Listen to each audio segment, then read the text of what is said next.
Je vous rassure, je ne vais pas vous retenir très longtemps. C'est une histoire qui m'a touché à plusieurs titres. Pour ceux qui me connaissent, mon famille est Martinelli.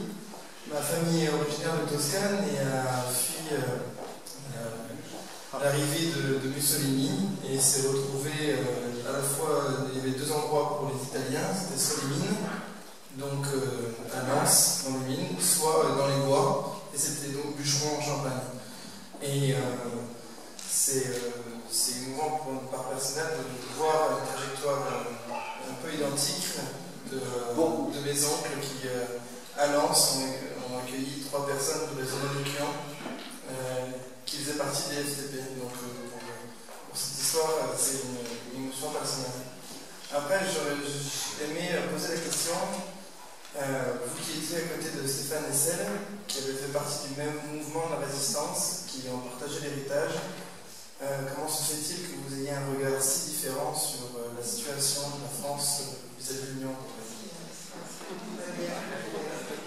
Alors, Stéphane Hessel, pour le peu que je sache, il a été envoyé en France officiellement pour prendre contact avec les radios qui émettaient pour Londres.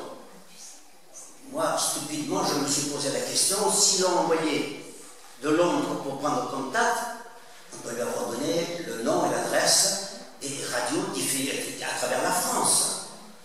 Comment était-il possible qu'ils viennent en France avec la liste de toutes les radios? Donc, ils ne les avaient pas. Donc, ça veut dire que ça n'est pas vrai. Que sa position, membre du BCRA, était pour de tout autre motif. Et que ce qui s'est passé à Paris, s'est passé à Lyon, de la même façon. Il y a eu une insurrection de Villeurbanne. Après 3 jours de combat, mes camarades et moi-même, puisque je les avais rejoints en sortant de Montluc, on a quitté. Il faut savoir que le colonel Descours, celui que je disais tout à l'heure, a reçu de Londres du BCRA un télégramme en disant les FDP ont pris Lyon, fusillé des gens par milliers, surtout ne laissez pas rentrer les maquisards, attendez l'armée française. Alors, je pense qu'il était venu davantage pour donner ses préconisations. Autrement dit, nous n'étions pas tout à fait du même côté de la barricade. Maintenant j'ai eu des différends avec lui. J'ai eu des différends épistolaires, puisque je l'ai fait une lettre ouverte qui était assez piquée par des vers, qui mordaient, dans lequel je lui reprochais sa position. Et ça a été reproché dans le film par un des présents en disant il faut aller beaucoup plus loin que ce qu'il dit.